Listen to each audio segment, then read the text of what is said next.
तक्षक सोच रहा है कैसे भी चालाकी हो, अगर 3 महीने तक इन्होंने ढाक बजा ली शरीर को ढक करके मिट्टी में, तो फिर धन्वंतर नहीं मरेंगे। परीक्षित महाराज इधर चेला मेहनत कर रहे हैं, घर पनो कर ले मीठी बोली बोले, अरे पत की याद सताए कलेजा हर पल छोले, या बोले मधुरी पानी पिया गए परदेश विकल भी देख वहां महारानी, हारे मीठी बोली कोयल सुन कागा रे, मीठी बोली कोयल सुन कौआ रे, जगह अपना करे हो।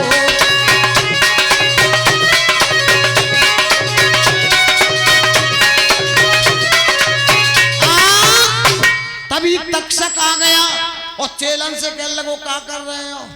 अरे क्या कर रहे हो? क्या अपने गुरुजी की ढाक बजा रहे? कहने लगे जे जिंदे हुए कि मर गए जे तो देख ले उखाड़ के पहले। बहका दिया, चेला समझ नहीं पाए और 3 महीना के टाइम से पहले ही उखाड़ के गुरु को देख लिया। गुरु जीवित थे। कहने लगे तुमने ये क्या किया? मैंने तुमसे मना कर दिया था कि 3 महीने से पहले मुझको उखाड़ना मत। अरे तुमने गजब कर दिया, अब मैं नहीं बच सकता। तो एक काम करो, अब तुम तुरंत देर मत लगाओ, मेरे शरीर को पकाओ, हड्डियों में मांस बनाओ और 1400 चेलऊ खा जाओ। जब खा जाओगे तो क्या होगा? अरे हुई हो 1400 धनवंतर,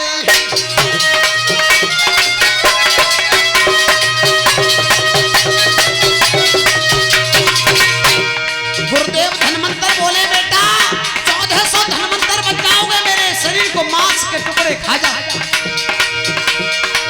अरे हुई हो 1400 धनवंतर और सब सीखो जादू मंत्र,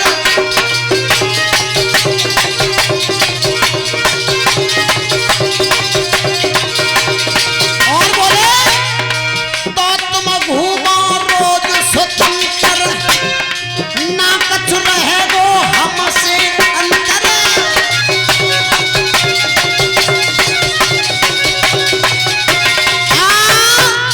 गुरुदेव ने कही मेरे शरीर को रांधो और हड्डियन में मांस पकाए के 1400 खा जाओ, 1400 धनवंतर बन जाओगे, जादूगर बन जाओगे। चेलन ने वही करो, मांस बनाने लगे हड्डियन में, सुई तक्षक तुरंत आएगा। कहने लगो क्या कर रहे हो?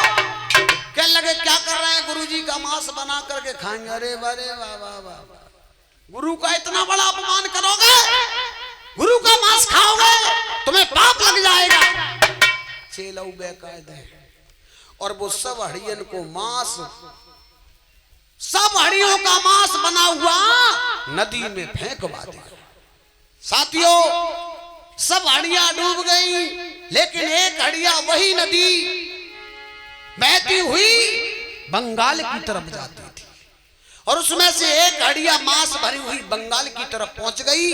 वहां बंगाल की एक स्त्री अपने पति से नाराज होकर के गंगा में मरने के लिए आई, जल में डूबने। उसने उस हड्डिया को देखा, उसमें मांस देखा, मांस पहचान लिया धनवंतरी का और खाने लगी। और इतना खाया, खूब खाया, खूब खाया और वो तो खाते ही कुछ गजब हो गया। हड्डियां पड़ गई हाथ, खुशी के गात हियो हुलसायो, अरे आमिस को गई खाए रे तुरंत ही तो बाने घा।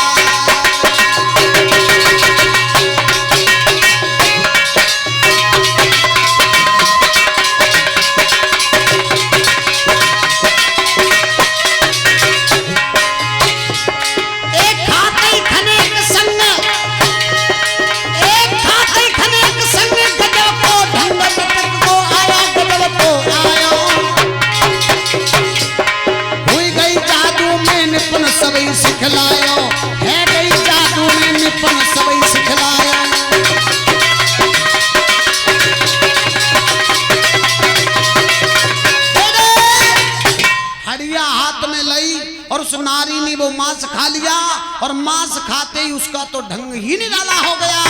जादूगर बन गई जादूगर, और जादूगर बन गई तो पूरे बंगाल में सबको जादू सिखाने लगी। तब से हमारे देश से जादू बंगाल में चला और सबको जादू सिखाया। इतना सिखाया सबको जादूगरनी बना दिया। कहते हैं बंगाल में बहुत सारी जादूगरनी मिलती है। इधर तक्षक को कहां चैन था, धनवंतर खत्म हो गए, टेंशन खत्म हो गई। तक्षक उसी समय फूल में जाकर के छुप के बैठ गया और फूल का रूप बना लिया। और जैसे ही फूल तोड़ करके माली ने ले जाके दिया, परीक्षित ने फूल को जैसे ही हाथ में लिया और नाक पे सूंघन चले लगे।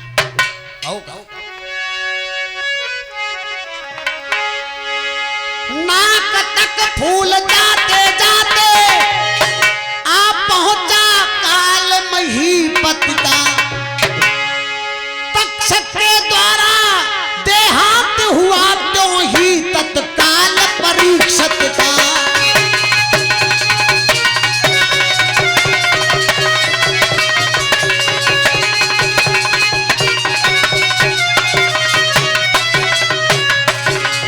जैसे ही फूल को लेकर के परीक्षित ने सूंघा, परीक्षित जी कहते हैं हर जगह से पक्के हो गए थे, लेकिन नाक की जगह से ही परीक्षित थोड़े से कच्चे। और वहीं पर मौका पा लिया उस तक्षक ने, फूल से एकदम सांप बना और सर्प बन करके नाक पर डस लिया। महाराज नाग में दोहे डंक लगा, अरे लेके हरि को नाम, हाँ लेके हरि को नाम, परीक्षित स्वर्ग में पहुंचेगा। लेके हरि को नाम,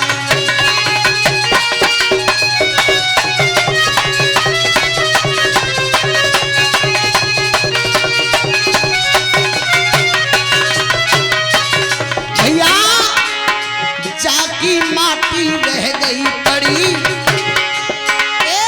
जाकी माटी रह गई पड़ी के हंसा स्वर्ग को उड़ी गए। जाकी माटी रह गई पड़ी के हंसा स्वर्ग को उड़ी गए।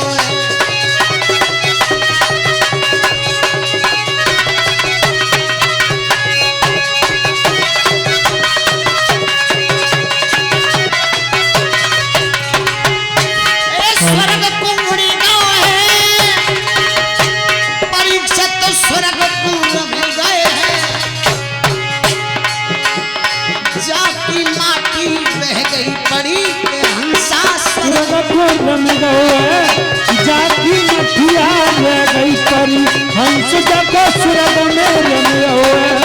स्वर्ग में रम गए, हंस जाको स्वर्ग को रम गए।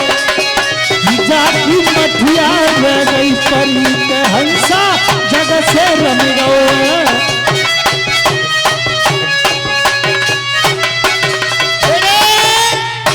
आज इस तरह से भगवान के भगवत प्रेमियों श्रीमद् भागवत कथा का रसवादन करने के बाद परीक्षित स्वर्ग के लिए विमान आता है स्वर्ग से, और परीक्षित को मोक्ष की प्राप्ति हो जाती है। बोलिए परीक्षित महाराज,